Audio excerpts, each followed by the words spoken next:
Halo, assalamualaikum warahmatullahi wabarakatuh. Selamat siang, teman-teman. Ini pagi menjelang siang ya, sekitar jam berapa? Jamnya mati di sini, jamnya mati. Jam berapa ya? Mungkin 10-an, 10 pagi ini. Masih jam 10 pagi. Apa kabarnya? Semoga selalu dalam keadaan sehat walafiat, dilancarkan rezekinya, dan semoga kita selalu semangat dalam menjalankan segala aktivitas ya, teman-teman. Lagi apa ya, pengen menyapa aja teman-teman karena sudah lama saya nggak ngevlog, dan ya karena apa ya, karena situasi juga gitu ya teman-teman. Tapi lagi kangen-kangen pengen menyapa. Apa yang saya kerjakan hari ini yaitu menemani suami kerja ya. Suami saya masih semangat sekali untuk mengedit, membuat video, namun tidak dengan saya pribadi ya. Oke, saya minta doanya buat nenek saya yang sedang sakit. Semoga beliau diberi kesehatan. Mungkin juga karena pikiran itu sih jadinya apa ya, membuat saya tuh agak nggak bersemangat ya.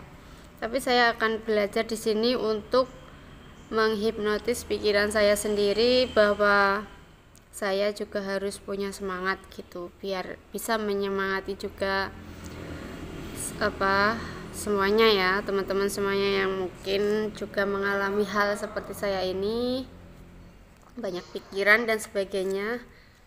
Langsung saja, kita harus tetap fokus juga untuk kehidupan ya, dan juga harus semangat untuk melakukan segala hal, dan jangan berpikiran yang membuat kita tuh kayak nggak ada jalan keluarnya. Misalnya kita dalam kebingungan, jangan terus-terusan bingung gitu. Kita harus bisa memecahkan segala mungkin pikiran yang buntu di pikiran kita. Misalnya kita bisa sharing sama teman, yang terutama dengan orang terdekat, orang yang Anda percayai ataupun saya percaya, yaitu suami, adik saya, mungkin orang tua, dan orang yang pikirannya positif gitu. Itu akan membuat kita juga memiliki energi juga yang positif gitu ya teman-teman.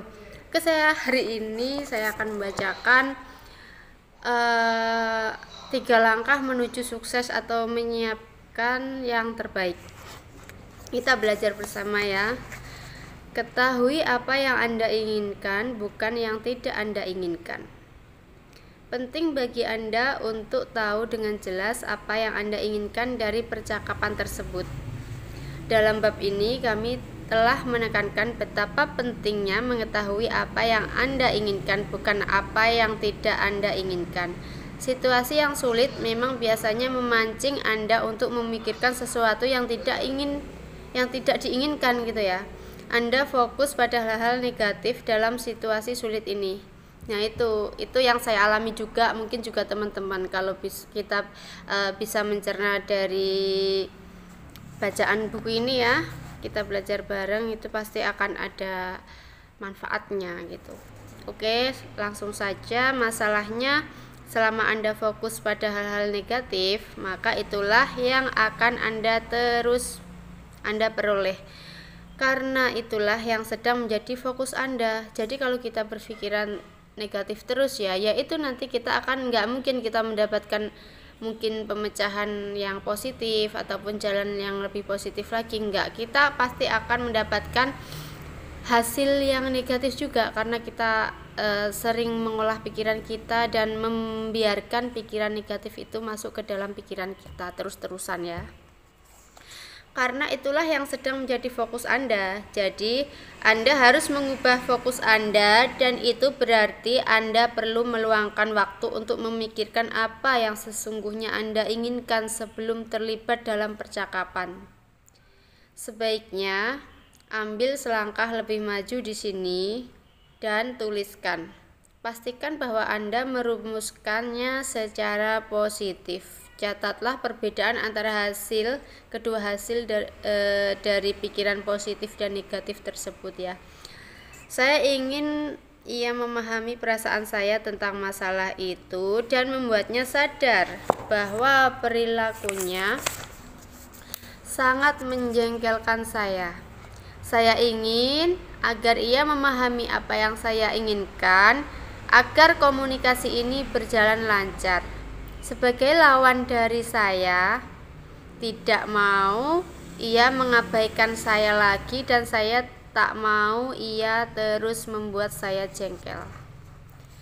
Dalam contoh pertama, fokusnya adalah seluruh hasil positif yang diperoleh dari percakapan dan kondisi hubungan di masa depan. Sementara dalam contoh kedua adalah hal negatif dari hubungan dan menjadi akar masalahnya, gitu ya. Jadi yang kedua tadi kan melontarkan kata jengkel, tapi yang pertama tadi itu dia menginginkan komunikasi yang lebih baik agar berjalan lancar ya komunikasinya dan saling memahami. Itu adalah keinginan yang positif, beda dengan yang nomor 2 tadi. Misalnya seperti itu. Jadi buat kalian semuanya milih yang mana nih? Milih yang pikiran itu tadi meluapkan kemarahan terus-terusan, atau menyetop dengan kita mungkin mendoakan agar dibukakan mata hatinya, misalnya seperti itu ya. Ini sangat sulit sekali dijalani ya kalau kita lagi berada di misalnya kayak kegalauan, nggak dalam ketenangan. Itu tentunya kita harus selalu mengingat 5 waktu ya. Itu penting banget karena itu siraman rohani biar kita bisa berpikir lebih positif lagi, nggak dalam kemarahan terus gitu. Pasti semuanya pernah mengalami hal ini ya kan. Oke, langsung saja, berlatihlah bahwa itu telah terjadi. Inilah bagian utama dari mempersiapkan diri menuju sukses. Dan Anda perlu meluangkan waktu untuk melakukan hal ini, seperti yang dilakukan Muhammad Ali ketika ia menciptakan sejarah masa depannya. Kami memiliki strategi hebat bagi Anda, dan kami akan memberi Anda kesempatan untuk bereksperimen dengan semua strategi ini untuk mengetahui mana yang terbaik bagi Anda. Carilah tempat sunyi yang minim gangguan dan Anda rasa cukup nyaman. Mulailah memikirkan tentang percakapan yang akan Anda lakukan dan ringkaslah rincian sebanyak mungkin. Di mana percakapan itu akan berlangsung, ruangan, tata letak ruangan, dan sebagainya. Hari dan waktu kejadian, siapa yang menjadi lawan bicara Anda, ini sangat perinci ya. Intinya ini bisa kok dilakukan dalam kehidupan kita sehari-hari, nggak harus dengan kita harus kerja di mana dulu baru melakukan hal ini. Ini bisa dilakukan juga untuk keluarga kita, misalnya seperti itu. Yang terpenting kayak ada poin-poinnya gitu loh, nggak harus ngikutin ini terus kayak wah jadi aneh gitu ya, nggak seperti itu juga lah. Kita bisa kan memilah-milah mana yang terbaik gitu.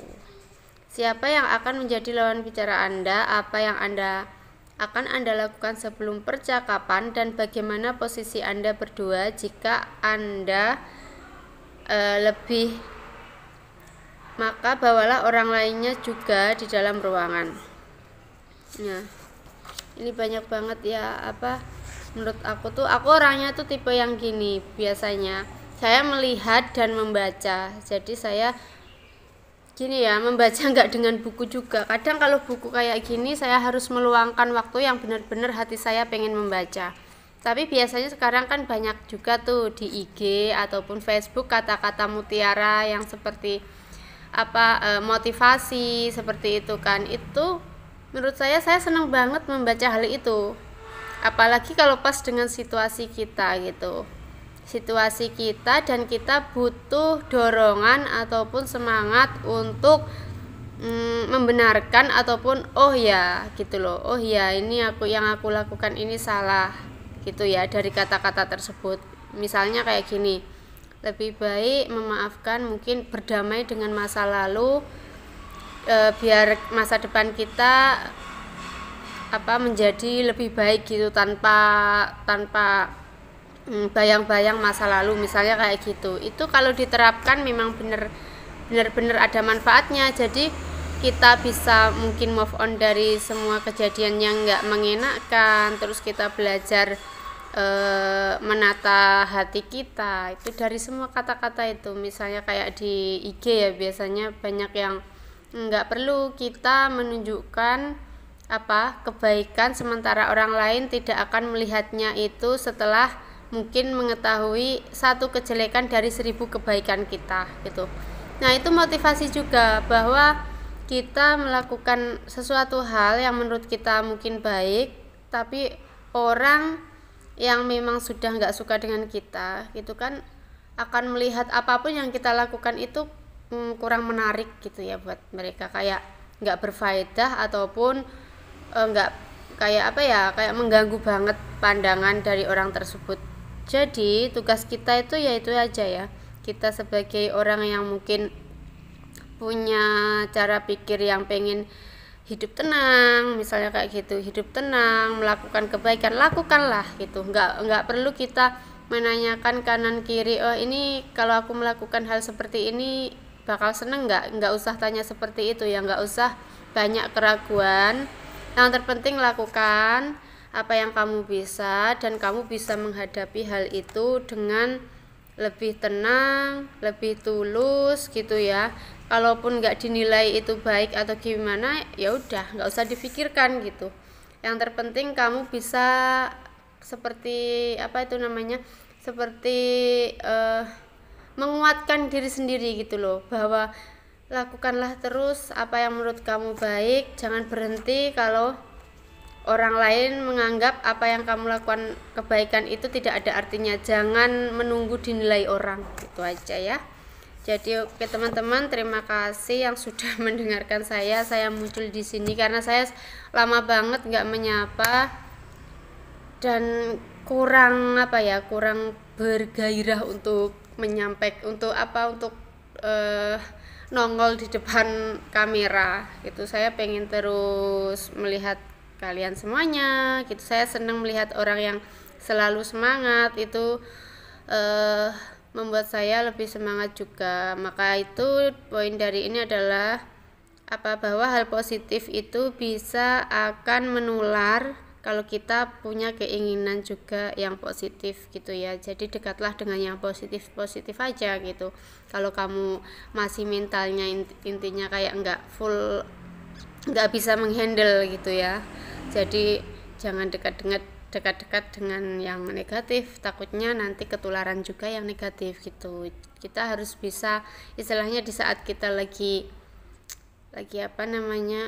mungkin nggak semangat ataupun gimana, itu jangan terus-terusan dipupuk nggak semangatnya. Kita harus bangkit lagi karena hidup itu terus berjalan. Kalau kita nggak bersyukur, nggak menikmati hidup, itu nggak akan datang untuk kedua kalinya gitu loh. Hari ini tuh nggak akan datang, besok akan hari ini lagi gitu. Pasti akan ada hari-hari selanjutnya. Oke teman-teman, semoga kita semuanya dalam keadaan sehat, diberi kelancaran, rezeki yang berkah, yang banyak, dan juga kebahagiaan serta kerukunan. Amin ya robbal alamin. Assalamualaikum warahmatullahi wabarakatuh.